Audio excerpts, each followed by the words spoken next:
हरिः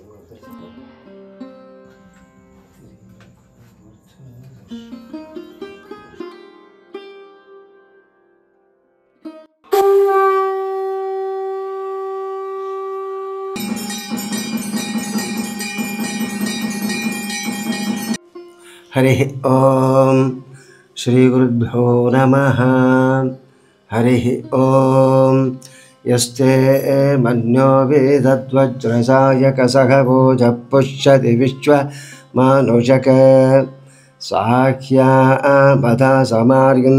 त्वया युजा सहस्रतेन सहसा सहस्वता मन्युरिन्द्रो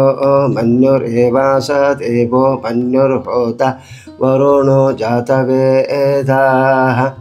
मन्युं विषगीळते मानुषीर्याः पाहिनो मन्यो तपसा सजोषाः अभीहि मन्यो तपसस्तवीयान् तपसा युजा विजेहि शत्रून् अमित्रः वृत्रः दस्युः च विश्वावसून्याभरा त्वन्नाः त्वं हि मन्यो अभिभूत्योजा स्वयंभूर्भामो अभिमातिशाखः विश्वचर्षणित्सखोरित्सख आवान्नस्मात् स्वोजप्रतना सुदेहि अभागस्सन्नपरे एतो अस्मि तव कृत्वा विषस्य प्रचेतः तन्त्वा मन्यो अकृतिर्जीहिळाहं स्वातनोर्बलधेयायमेहि अयन्ते अस्मुपमे गर्वां प्रतीचीरच्च घोर विश्वधायः मन्यो वज्रन्नभिपावाववृत्स्वगना वदस्योऽनृतभोऽध्यापेः अभिप्रेहि दक्षिणतो भव मेधावृत्राणि जङ्घना बभूरि जुहोमि ते धरुणं मध्वो अग्रमुभावोपांशुप्रथमाभिभाव त्वया मन्यो अकृतविहिळाहं स्वातनोर्बलधेयायमेहि अयन्ते अस्मुपमे गर्वां प्रतीचीनच्च घोरे विश्वधायः मन्यो वज्रिन्दभिपावाववृत्स्वगना वधस्योऽनृतभोऽध्यापेः अभिप्रेहि दक्षिणतो भवा मेधा वृत्राणि जङ्घना बभूरि जुहोमि ते धरुणं मध्वो अग्रमुभावोपांशुप्रथमाभिभाव त्वया मन्यो सरथमारुजन्तो हर्षपाणासो धृषितामरुत्वः दिग्मेशप आयुधा संशिशान अभिप्रयन्तु नरो अग्निरूपाः अग्निरिव मन्योतुषितत्सहस्व सेनानीनत्स घोरे हूतयेधि हत्वा यशत्रून् विभजस्व वेदभोजो विमानो विमृधो नुदस्व सहस्व मन्यो अभिमातिमस्मै रुजन् वृणन् प्रवृणन् प्रेहि शत्रून् उग्रन्ते पाजो नन्वारो रुद्रे वशी वशं नयस एकचत्वम् अग्ने संसृष्टम् उभयं समाकृतमस्मभ्यं दत्तां वरुणश्च मन्युः भियं दधा नारदगेषु शत्रभः पराजितासो अपनिलयन्ताम् ॐ बलित्था तद्वपूषेदाय तर्षतं ते वत्स्य भर्गत्सखसो यतो जनि यदि मुपक्वरते साधते मतिर्तस्य धेन अनयन्तसश्रुताः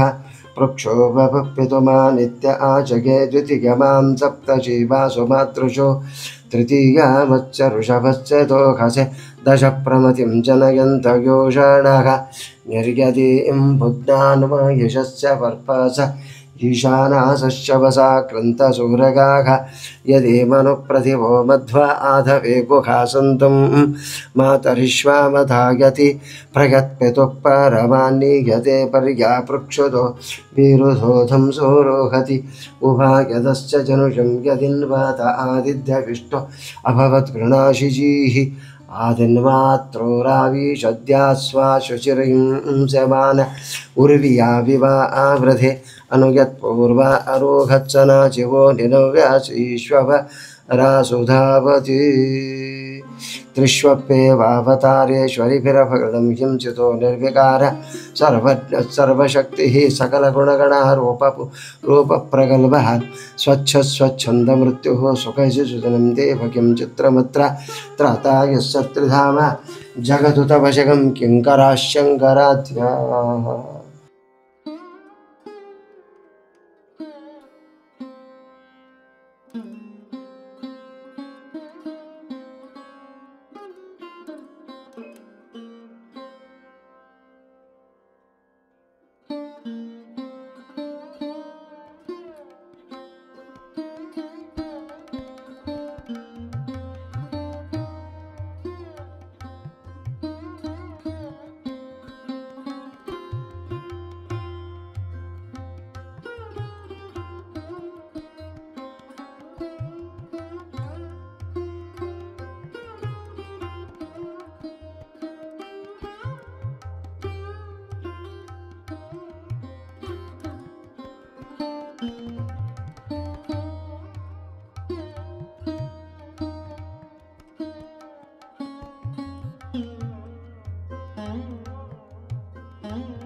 ಇದು ರತ್ನಗರ್ಭ ಸಾಲಿಗ್ರಾಮ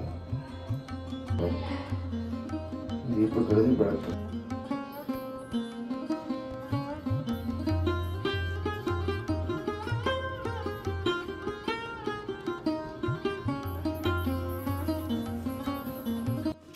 हरि ओम श्री गुरुभ्यो नमः हरि ओम यस्ते मन्यो वेदद्वज्रसायकसहभोजः पुष्यति विश्वमानुषक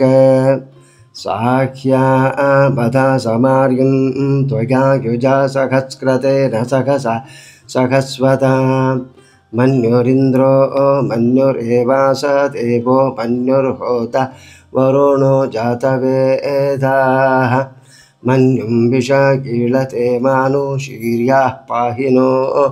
मन्यो तपसा सजोषाः अभीः मन्यो तपसस्तवीयान् तपसा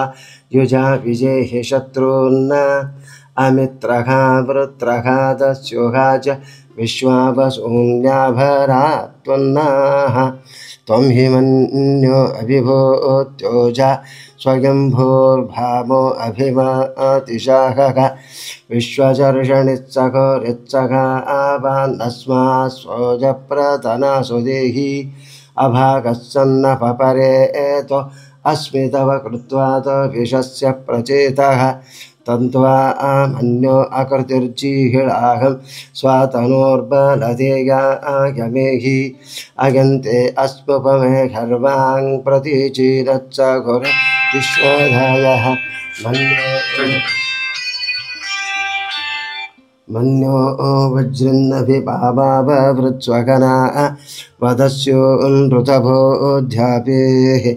अभिप्रेहि दक्षिणतो भव मेधावृत्राणि जङ्घना बभूरि जुहोमि ते धरुणं मध्वो अग्रमुभावोपांशु प्रथमाभिभाव त्वया मन्यो अकृत विहिळाहं स्वातनोर्बलधेयायमेहि अयन्ते अस्मुपमे गर्वां प्रतीचीनच्च घोरे विश्वधायः मन्यो वज्रिन्दभिभावाववृत्स्वघना वधस्योऽनृतभोऽध्यापेः अभिप्रेहि दक्षिणतो भवा वेधा वृत्राणि जङ्घना बभूरि जुहोमि ते धरुणं मध्वो अग्रमुभावोपांशु प्रथमाभिभाव त्वया मन्यो सरथमारुजन्तो हर्षपाणासो धृषितामरुत्वः दिग्मेशप आयुधा संशिशान अभिप्रयन्तु नरो अग्निरूपाः